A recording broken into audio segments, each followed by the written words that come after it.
Hey guys, this is an inbox review of a kit that I received as a Secret Santa, I think about a couple of years ago now, or even 3 I think.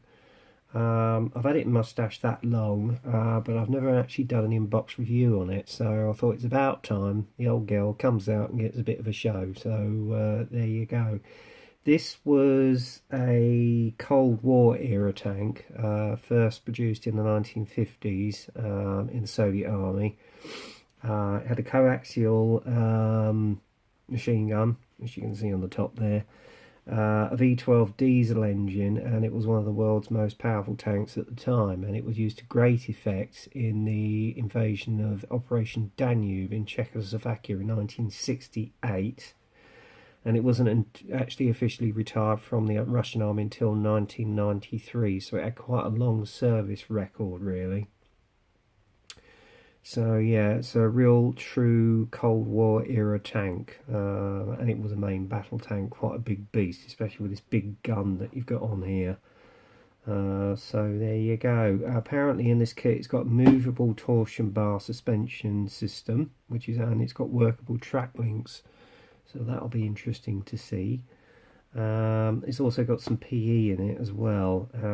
It's got clear lights, periscopes, optical equipment also included.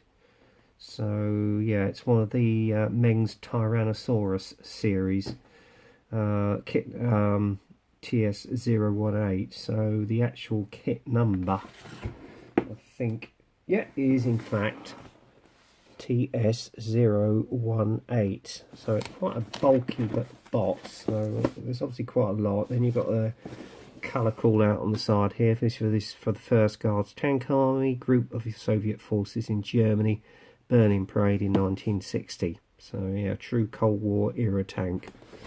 There you go. And then you've got the other view, which is of the one which is actually illustrated on the box, which took part in Operation Danube during the invasion of Czechoslovakia in 1968, and that's from the First Guards Tank Army. So there you go.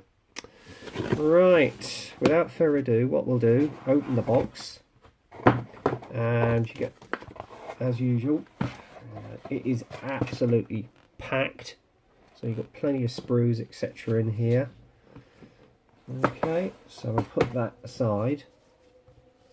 First off is the instruction sheet, which is more like sort of a clear pamphlet, which I do like about Meng. You've got the illustration of the actual Danube tank on the front there, as you can see, with the old crosses, like cross on the actual turret and the main glacis, etc. History about the tank inside and what led to its development. So there you go. And also in Japanese and Chinese, and also in Russian. Okay, and there's a little bit of history about Zofiev Yakovlevich Kotin, who was the one who actually designed it, and he was a well-known tank designer. So there you go. Right, first, as usual, you've got a list of tools that you can actually use for this build, because Meng actually do a series of modelling tools. And as is per usual with an armoured vehicle, you've got the assembly of the running gear, where the main running wheels, the idler wheel and the sprocket. Okay, and then the next process is the adding of the suspension system, which you can see assembled here, to the lower hull. Okay, and a little bit of armour plating to where the final drive is going to go. And then obviously you've got the torsion bars which go on, and then obviously the final drive goes on as well. And then you've got a little patch here, it's telling you to add some spare tracks on the front and lower hull, and then add the idler wheel at the back, also more running wheels that you can see there, and then add the sprocket. But obviously with normal tank builds I wouldn't put the wheels on until the very last. And then there's an explanation here of how to assemble the working track links, as you can see here. Okay, and it's just giving you an indication of how the tracks should lie on the vehicle once they're done. Okay, Then you've got the assembly of the hull, which is obviously you've got the rear engine deck, the holders for the rear fuel tank, and then obviously you've got the, oh, I've forgotten what you call that now, holds the barrel, I think. And then you've got the assembly of some of the mud guards, and obviously toolboxes and storage boxes, etc. And then you attach the front parts, all the lumps and bumps, to the upper hull at the front, including the headlights. As you can see on the second part, you've got the optics to go into the driver's observation hatch there, and the guards for the headlights, etc. And then you've got the grills that go onto the back of the actual upper hull where the engine bay is, and all the other lumps and bumps. Add the pontoons for the rear fuel tank, and then other headlights go on to the front of the upper hull. You lost myself then. And other bits and parts which go on the rear of the upper hull. Okay, then you add all the tow and track arms to the vehicle. Another storage box goes on. Okay, and then all the etched brass grills go on to the upper engine grills, as you can see there. Add the fuel tanks on, and frontal lumps and bumps that go onto the front glacis. And then you've obviously got the rear trunk, which was used for armoured protection. I had more fuel tanks on the back and rear storage boxes. Oops, I've just dropped something, so don't worry about that crash. And then we're going on to the turret itself. Obviously you've got all the storage ammunition boxes to assemble. They go onto the turret along with the mantlet cover, etc., and the gunner's sight. And then obviously you've got the spare ammunition box which goes on along with the grab handles, and then more grab handles go onto the rear turret bin, and then you put the stowage on there along with the turret bin, and I think that's the main assembly of the turret almost complete. Then you got the turret ring. This is the I think that's for the actual main cannon or barrel which goes on, and you've obviously got plastic polycaps which actually, so you can raise and lower the actual turret, as it were. Then the upper turret, well, the turret goes onto the turret ring. Then it's the assembly of the commander's cupola, as you can see here, and the loader's hatch. Next step is the assembly of the KPVT-MG, as you can see here, along with the ammunition boxes. And then obviously you've got the assembly of the workings of the actual machine gun. Okay, then you add the mantlet onto the front there, along with the searchlight, which you assemble here. Two halves of the barrel go together, and then obviously you've got the front of the gun which goes on. The machine gun goes onto the mantlet. Put all the commander's cupola and the loader's hatch on, along with the KVPT MG. Barrel goes on, turret goes on, and that is basically the assembly done. Next thing you see is the tree map here for the sprues, as well as the etched brass parts, the lower hull, upper hull, the assembly for the running tracks, and there's your etched brass grills, and then obviously you've got your decal sheet. Okay, and as I say, you've got a few options here for the T10. You've got the 13th Guards Heavy Tank Division, which was the 1st Guards Tank Army, the group of Soviet forces in Germany, Operation Danube 1968 in Czechoslovakia. I might go for that one actually, it's quite an interesting colour scheme. And then you've got other colour callouts there for the views, so that's good. The other option is from the 20th Independent Tank Battalion, 20th Guards Motor Division, 1st Guards Tank Army, forces in Germany 72 to 74.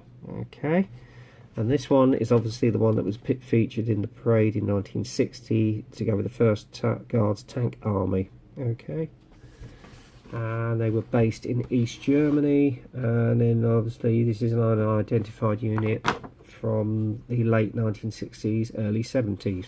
Okay, then you've got all your colour callouts which you've got here.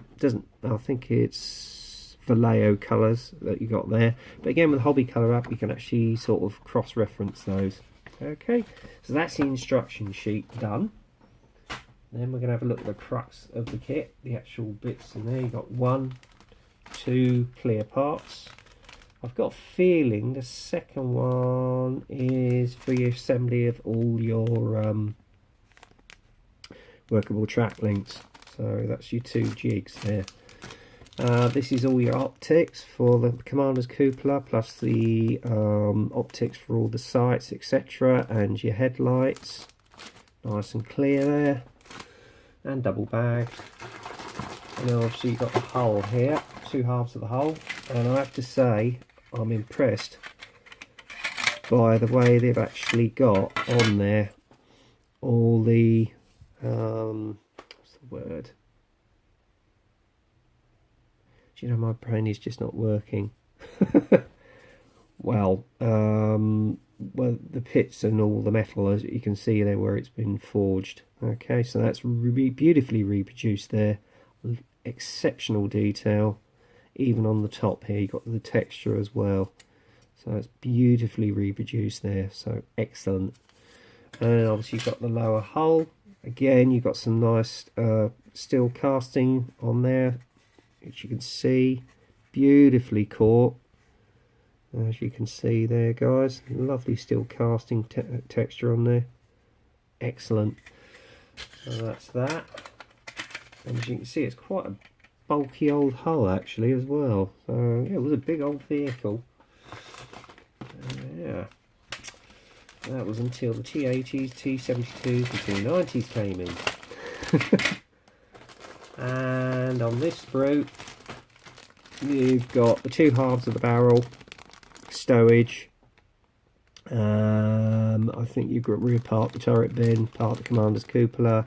That's your turret bin there. Doesn't seem to be any texture on that. It's very smooth. So there you go.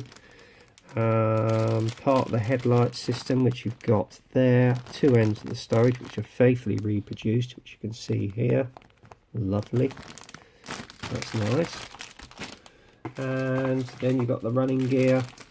If I get that out, you can see that. Again, lovely sharp crisp detail, especially on the sprockets. They come up beautiful with a nice pin wash, etc., and some wear and tear. So yeah, excellent. And you've got the 2 ends of the actual tow cables that you got there. Rear part, the idler wheel section, final drive. So there you go. And then obviously you've got the poly caps in with it as well. There you are. So put them back in the bag. He says. Hang on, let's pop that back in there, guys. Next sprue is all the torsion bars and parts of the suspension, which you can see here in the bag, and including the fuel cans. Very crisp detail again, no ounce of flash, and they should be easy to get from the sprue trees. I love the suspension arms on these as well. It does look quite a complex system, but I'm sure it goes together very easily. There you go. On the other side, you've got all the tracks, and there's 1, 2, 3, 4, 5, 6, 7, 8. So that is going to keep you busy. And then obviously you've got all your track pins in there as well.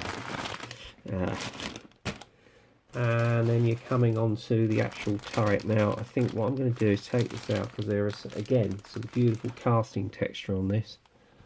So if you all bear with me a minute here, guys. Oh, actually it is already undone. So there you go. There's all your casting texture on the turret. Very beautifully caught again. Beautiful, excellent detail. You can't fault Meng for their detail, I have to give you that. And then obviously you've got the sections of the actual searchlight, which you see here. Okay. And that's the part of your mantlet, and there's the main part of the mantlet. Again, there's some nice casting texture on this as well, which I'm sure you can just barely see in this light. Actually, if I get the light down a bit low, you might see more. There you go. And there you are. I'll pop that back in the bag.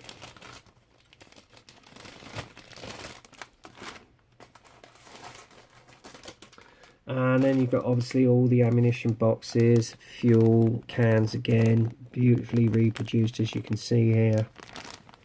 Some nice, very nice detail there. Excellent. Really nicely done. And here, if I get that out, there we go. You got the log that goes on the side for armoured protection, and I love the way they've caught all the ribs in the actual trunk, as you can see there. Very beautifully reproduced. And obviously you've got the hatch for the loader, as you can see here. Various lumps and bumps which go onto the vehicle, which I can't describe. I'll have to get some studying done on this vehicle, I think, when I come around to building it. So there you go, very nicely caught. I'll pop that back in the bag. Actually, I'm beginning to wonder if I've already done an inbox review on this. If I have, oh well, hey ho. Let's get it again, but there you are. And then obviously on here you've got all the track tow cables, etc. I mean, I like the way they've caught the texture and the bends in it as well, which you don't often see in a lot of armour kits.